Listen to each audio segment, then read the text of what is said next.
Designing a compliance program to address operational risks can be challenging because the types of different risks is significantly larger than the traditional sales risk. So what are some of the specific types of risks operationally that companies might not think about? Well, I think in designing a compliance program, the first thing the company's going to want to do is look at what is their risk profile, what is it that they're doing in a particular country. So what that country is, what they're looking to achieve, how they're actually going to market, and all of those things, they then evaluate that and then assess what they need to do internally to figure out what those government touch points are and who's in charge of them. There needs to be ownership. The compliance program needs to be borderless. You can't have simply a focus on sort of the grand corruption issues without focusing on sort of the daily touch points with the government. And that'll include third-party vetting. That'll include making sure that there's internal audit that looks at invoicing and the like, because these are the kinds of things that, while maybe smaller, can be systemic, and that can have a real problem, raise real problems for the company long term.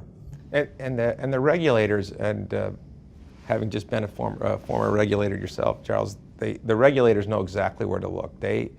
It's not like they throw a wide net. They have a lot of experience underneath them, and so when you would go into a company, it's not like you would just fish around. You would go right to the accounts that you wanted to look at. You had an idea of where you wanted to go.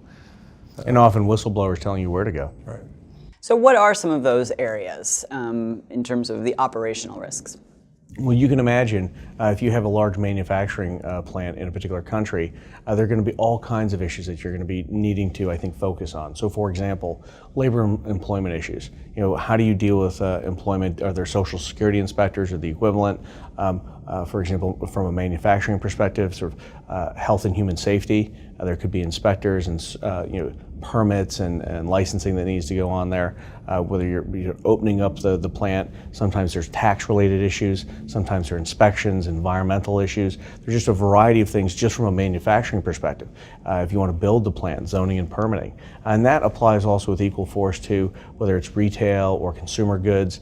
People are opening up stores and they're operating them. There are going to be those kinds of touch points, as well as importing and exporting out of the country. I mean, some companies will manufacture in one location, sometimes they'll import into another location, and sometimes what they'll have to do is they'll assemble a product in one country and export it to another. And so all along, I think, that chain, they need to be aware of the potential risks.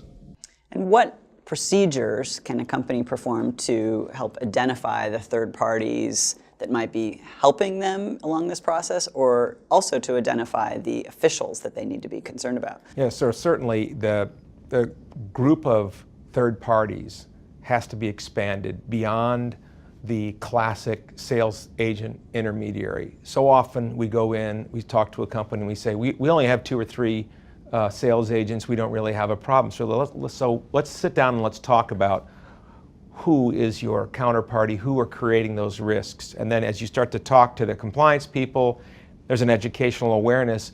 Let's talk about your law firms. What are the foreign law firms that you're using? Now, how do you handle the environmental, or you're getting temp labor? How are you getting that? Well, our plant manager may be doing that, or we use a temping agency. And then you start to see the light bulb go off, like, wow, we really do have a lot more government touch points than I thought, particularly when the operations way over there, the business is back here in the United States, and there isn't that awareness.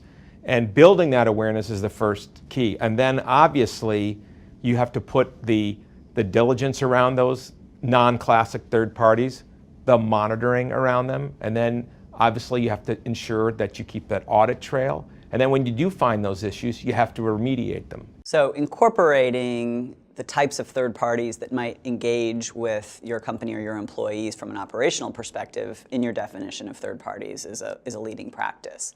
What about the risk assessment? What other things should companies do to enhance perhaps their risk assessment procedures around FCPA or anti-corruption? So in doing a risk assessment, I think the first step is to figure out exactly who the third parties are that you're talking about. You want to look at the company, where the company's operating, what kind of a business sector the company's operating in, but then focus on the full expanse of third parties. While the traditional model of looking at sales agents or consultants, et cetera, is something that companies I think are pretty well versed in today, What we're talking about is going deeper than that and making sure that you're capturing the whole sort of panoply of agents and advisors and lawyers and folks that you work with on a regular basis to help you with things like tax and permitting, zoning, customs, all the kinds of things in order to run a business on a daily basis. And once you have that proper scope in place, you can then apply your third-party due diligence to it. And what we're not talking about is redoing an entire compliance program. We're just making sure that you go deep enough to capture where the risks are. Because the truth is that when it comes to a third party, whether it's a big consultant on a big project or somebody helping you with tax advice, the first thing that the government's going to ask is, what was the business purpose of hiring that third party? And companies need to have an answer.